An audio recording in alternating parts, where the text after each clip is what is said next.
It began with the sound of dripping. Not rain. Not the leak of a pipe. But something thick, deliberate, falling at long intervals from somewhere I could not see.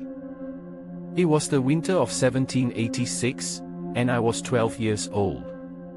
My father, a cooper by trade, had fallen ill sometime after the harvest.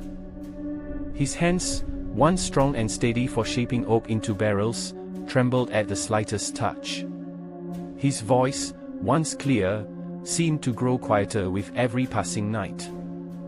We lived on the edge of the village, where the fog from the river liked to wander into the lanes and coil around doorways. Our house was old, older than my father, older than his father before him. Every room smelled faintly of smoke and damp wood, and the floorboards sang in their own way when you crossed them. Father rarely spoke of his own youth, but he told me once, in a tone that was meant to seem casual, that the house had never truly been ours. Some things, he said, staring into the fire, belonged to themselves.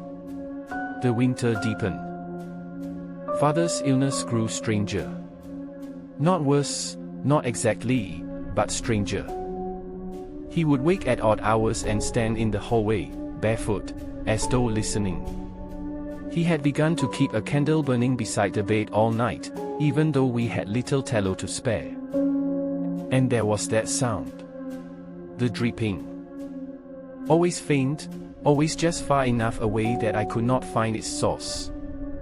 At first, I thought it came from the kitchen, but there was never any water on the stone floor. Then I thought perhaps the loft, but the rafters were dry. I would wake in the small hours, my ears straining in the dark, and hear it again, somewhere beyond the walls, as if inside the wood itself. One evening, when the wind pressed against the shutters and the whole house groaned, I found my father sitting in the kitchen with his coat on. A sack rested by his feet. "I'll be gone till morning," he said. When I asked where, he only repeated, softer, "till morning." I could not sleep that night. The candle by my bed burned low, the shadows moved as though breathing, and the dripping grew louder, closer. I thought I heard it in the very ceiling above me. When father returned at dawn, his coat was damp, his boots heavy with mud. He said nothing, but I noticed a thin scratch along his cheek. He would not eat. The days after that were worse. He began keeping the shutters closed even during daylight, muttering about not letting it in. He touched the doorframe whenever he passed it, as though counting something. Then came the night I woke to find him standing over me. His eyes were open but glassy, his lips moving soundlessly.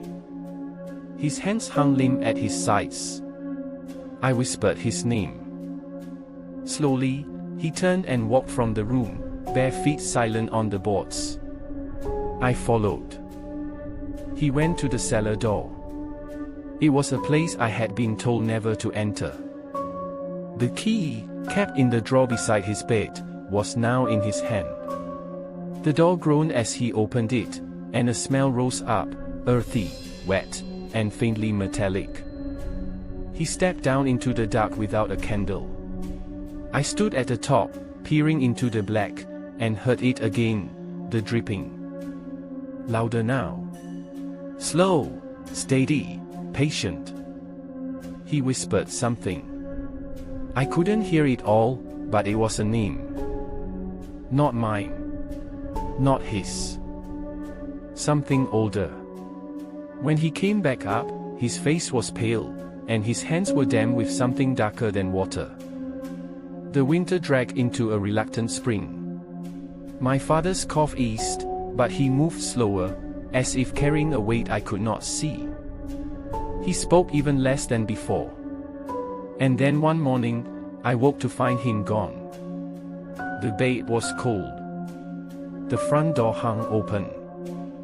His boots were missing, and so was the cellar key. The village searched the river and the fields, but no one found him. Only his coat, folded neatly by the threshold. I locked the cellar that night with a new key and swore I would not touch it. I told myself I would leave the house when I was older, sell it if I could.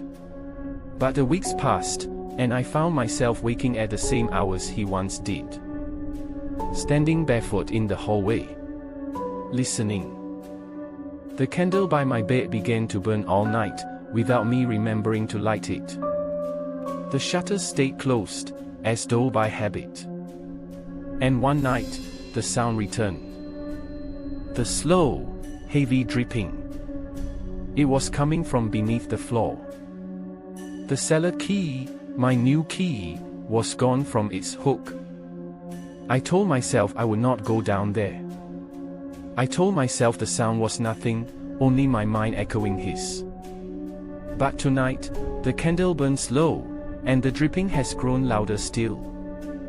I think I hear it breathing between each drop. I will only look, I tell myself. Just to be certain. The door is open now. The smell is rising. The steps are damp beneath my feet. And in the dark below, something is waiting, the same thing, I think, that once waited for him. Something that does not let go, only passes on.